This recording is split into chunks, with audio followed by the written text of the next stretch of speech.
अस्सलाम वालेकुम नाज़रीन, मैं हूं एजाज अहमद और आप मेरा प्रोग्राम देख रहे हैं views on news M news पर। नाज़रीन, आज शाहजेब खानज़ादा के साथ प्रोग्राम में शिबली फराज साहब ने एक बड़ी ही कमाल बात की है। उनका ये कहना है कि अगर मरियम नवाज शरीफ साहिबा को नवाज शरीफ साहब की बेटी होने की वजह से मान लिया जाए तो फिर मैं भी शिबली फराज साहब का बेटा हूँ। लेकिन उन्हें ये बात करते हुए सोचना चाहिए था कि तकाबुल ही गलत है। नवाज शरीफ साहब का आगाज कहाँ से हुआ और फिर उन्होंने मुराजियत की जमहूरियत की जानिब, और अब वो जमहूरियत का इस्तारा बनकर बहुत सारे पाकिस्तानियों की नज़र में है। मैं तो सहाफ़ी हूँ, गैर जानिबदार हूँ, लेकिन बहुत सारे पाकिस्तानियों की नज़र में वो जमहूरियत का इस्तारा बनकर खड़े हैं। और मरियम नवाज बहुत जुर्रत के साथ पंजाब में उनकी जमात को लीड कर रही हैं। एंटी गवर्नमेंट जो कैंपेन है उसको लीड कर रही हैं, और किसी हद तक एक एंटी एस्टेब्लिशमेंट कैंपेन को भी। जबकि शिबली फराज साहब कहाँ खड़े हैं? शिबली फराज साहब उस हुकूमत के साथ खड़े हैं जिस पर यह छाप लगी है कि वो एस्टेब्लिशमेंट की परवरदा हुकूमत है, या एस्टेब्लिशमेंट उसके साथ एक पेज पर है और इमरान खान साहब के बजाय हुकूमत कोई और चला रहा है।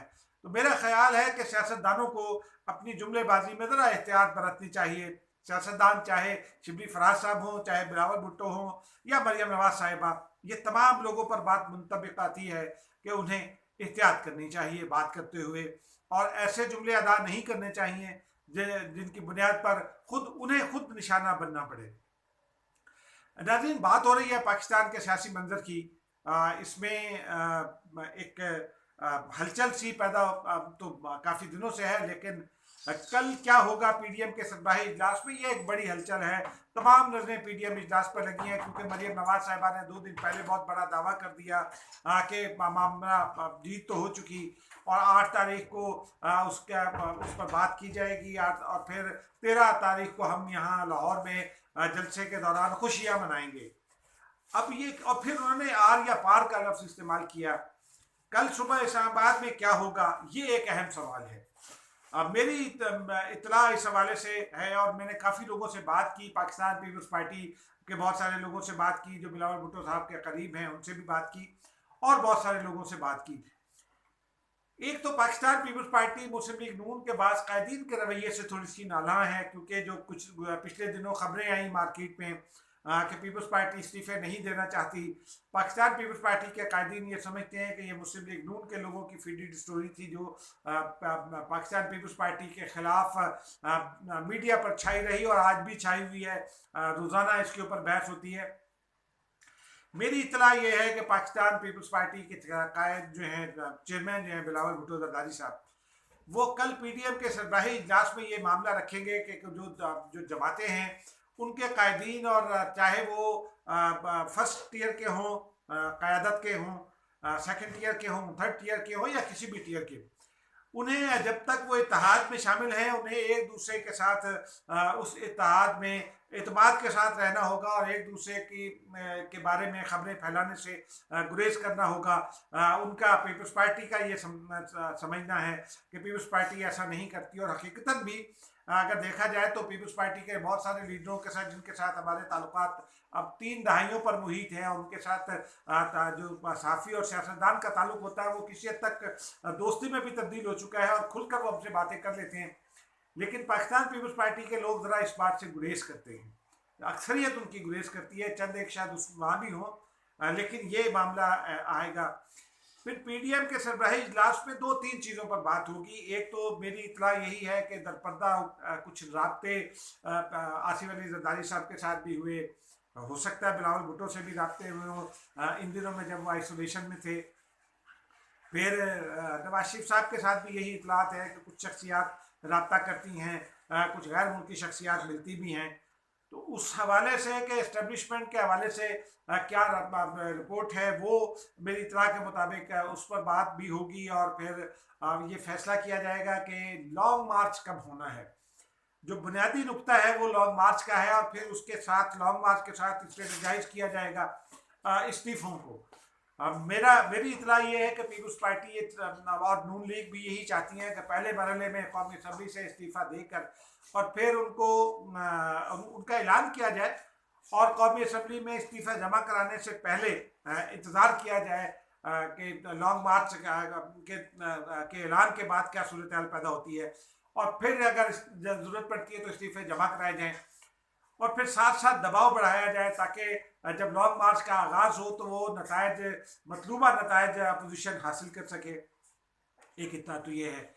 लेकिन पाकिस्तान पीपल्स पार्टी के चेयरमैन जो हैं वो एक और जो तजवीज़ नेशनल डायलॉग की आई है मुस्लिम लीग नून के सदर मियां शहबाज शरीफ की जानिब से, उस पर भी कल बात करेंगे। इतला ये है कि बिलावल भुट्टो जरदारी पीडीएम के सरबराही इजलास में ये बात सामने रखेंगे, और मुस्लिम लीग नून से भी थोड़ी सी इसकी वजाहत चाहेंगे, लेकिन वो ये भी चाहती है कि जो शहबाज शरीफ साहब की जो तजवीज़ है उसके वेटेज का अंदाज़ा लगाया जाए, ये भी अंदाज़ा लगाया जाए कि ये तजवीज़ शहबाज शरीफ साहब की अपनी है या फिर उन्हें ये तजवीज़ दी गई, क्योंकि ये इतलात मौजूद हैं कि शहबाज शरीफ साहब जो है वो इस अब भी एस्टेब्लिशमेंट के लिए काबिल कबूल हैं। उन्हें नून लीग का एक सुलझू रहनुमा समझा जाता है, फिर उनके वो पसंदीदा हैं बरबला ये हमारे कायदीन, अस्करी कायदीन भी, और जो मुफाहमत की सियासत करते हैं या रवाबित का काम करते हैं सियासतदानों में और एस्टेब्लिशमेंट के दरमियान, वो बरमला शहबाज शरीफ साहब को अपना पसंदीदा सियासतदान करार देते हैं, उनके लिए नरम गोशा रखते हैं, उनकी सलाहियतों के मोतरफ हैं। तो नाज़रीन, कल खास हंगामा खेज इजलास होने की तवक्को है, सरबराही इजलास क्योंकि तवील अरसे के बाद हो रहा है, लेकिन उस इजलास में मेरी इतला के मुताबिक नवाज शरीफ साहब और आसिफ जरदारी साहब भी टेलीफोनिक राब्ते के ज़रिए या वर्चुअल राब्ते के ज़रिए, वीडियो लिंक के ज़रिए शायद शिरकत करें। आसिफ जरदारी साहब की तबीयत ख़राब है, हॉस्पिटल में है वो कराची में, लेकिन बहरहाल वो एक सियासतदान हैं और इतना वक्त तो निकाल सकते हैं कि वो थोड़ा सा फोकस कर सके मुल्की मामलात पर।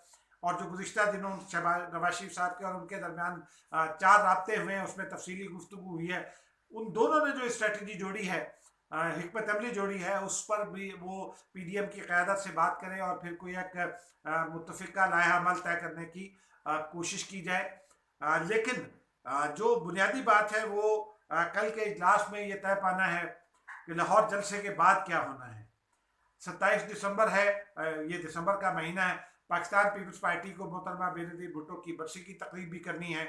शायद जैसे गुज़िश्ता साल वो यहाँ रावलपिंडी के लियाकत बाग स्टेडियम में हुई, इस तरह पीपल्स पार्टी मुल्तान में करे या लाहौर में करे या गढ़ी खुदाबख्श को ही ये मौका दिया जाए दोबारा से कि वहीं पर ये मज़ार पर ये तकरीब हो और फिर पीडीएम क़यादत वहाँ पहुँचे। तो ये फैसला भी कल पीडीएम के इजलास में लाजमन होगा। लेकिन जो बुनियादी बात है वो यही है कि कल वो जो आर या पार वाला नारा है मरियम नवाज साहिबा का, उस पर एक तो वजाहत मांगी जाएगी, फिर उसी आर या पार के हवाले से स्ट्रेटजी तय की जाएगी। मेरी इतला ये है कि मरियम नवाज साहिबा ये चाहती हैं कि आखिरी वार कर दिया जाए और आखिरी वार करने के बाद उसके नताइज का इंतजार ना किया जाए, जबकि सियासत में ये कोई हरबी मामला तो नहीं है, ये अस्करी मामला नहीं है, सियासी मामला है।